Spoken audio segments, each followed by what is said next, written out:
Yo, welcome back to another video. I was about to play a game on my PS5, stream on YouTube, but I'm gonna do this video first. This is Whis has been protecting Goku since the day he was sent to Earth.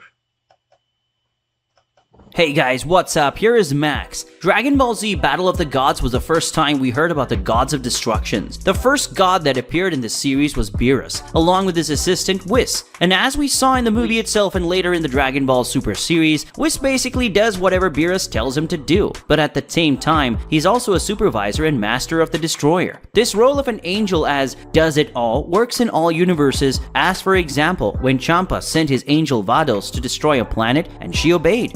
バドスまたですか？たまには自分でおやりになられたらどうですか？いいからやれ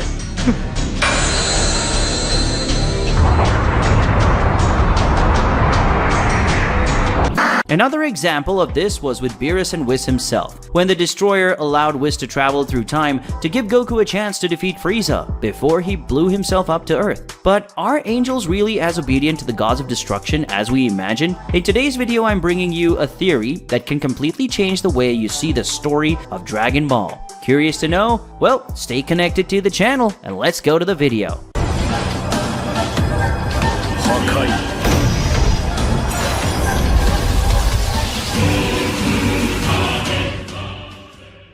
In both Dragon Ball Z Battle of the Gods and Dragon Ball Super, it is said that before BEERUS went to bed to sleep, he was warned by the Oracle Fish that in 39 years a great opponent would appear, and that opponent would be a god of the Saiyan race. Right before my last nap, did you not prophesy that in 39 years my arch-rival would appear? I did because he will. It's today. There you see, Whis? Now be a good little oracle and tell me his name. I'm going to track him down.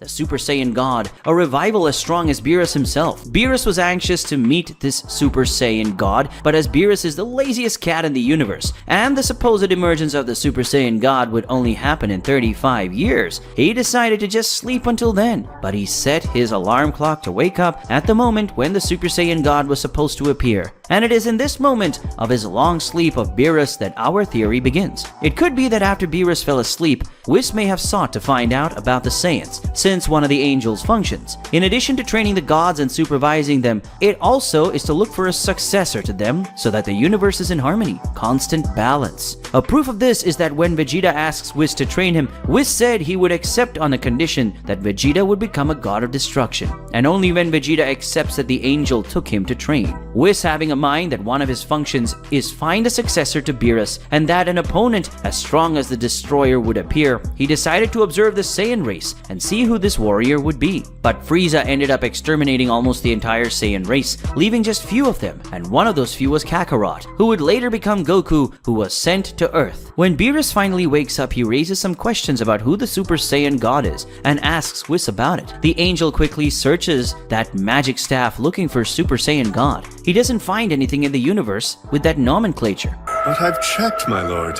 There is currently no being in existence who goes by the name Super Saiyan God. I'm certain of it. But despite that, he already knew that there were Saiyans on planet Earth, and even that Prince Vegeta was there. Most of the Saiyans are no more, but there were a handful of survivors that were off the planet when it exploded.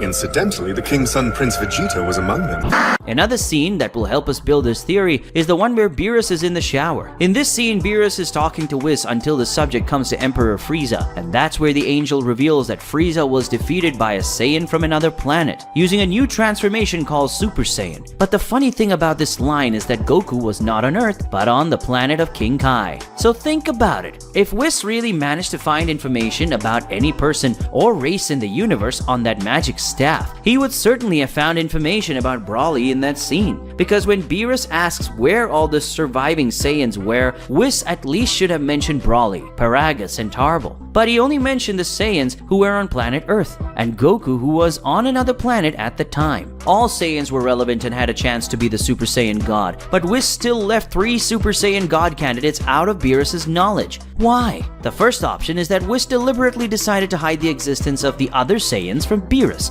which makes no sense, because he would have no reason to do so. The second option, which I believe, and this one is the most, is that Whis was already following a little about the life of these Saiyans who are on Earth. You must be saying right now, but he didn't know about the Saiyans from Earth because the staff. Think with me. If the staff could find the Saiyans from Earth, it would surely have found those off-Earth ones I just talked about, wouldn't it? Well, that's why I believe that Whis didn't find out about Goku and the others only at that moment. He saw the staff, but he already knew that before. Another evidence that Whis' staff is not that omniscient is that in the Tournament of Power, both he and BEERUS were totally dependent on Earth's warriors to form their Universe 7 team, even though the universe had stronger warriors than some of the Earth's participants like Brawly, for example. With all this, we can draw a theory that Whis has always been watching Goku since the day he arrived on Earth, following his growth, training over the years. This also explains why he knows so much about Vegeta, who is always with Goku. Another clue that we have that Goku is somehow special for Whis is that even though Vegeta was his first Saiyan student recently in Dragon Ball Super, Whis kind of took Goku under his wing as his official disciple, kind of putting Vegeta aside for a bit to train with Goku's Ultra Instinct. Because of this, BEERUS decided to train Vegeta. Finally, in one of the Dragon Ball Super episodes, Whis talks to BEERUS about the day Goku becomes a Super Saiyan God, which was the same day he met our protagonist. At that time, Whis used the words, "I didn't expect Goku to get so strong. How could he expect anything from Goku if they met that day and he had no idea of Goku's potential?" This line only makes sense if he had known Goku for a long time and was aware of his potential, right? For all of these reasons, well, I believe that in fact, Whis knew Goku from his childhood, and throughout the Saiyan's life, he watched him grow. Did Whis really know about Goku's existence? Why don't you leave your comment on what you think about this theory and also your own theories? And if you enjoyed the video, don't forget to like and subscribe to the channel to become our 50th thousand. Alright. Thank y'all for watching. I'm gonna see y'all in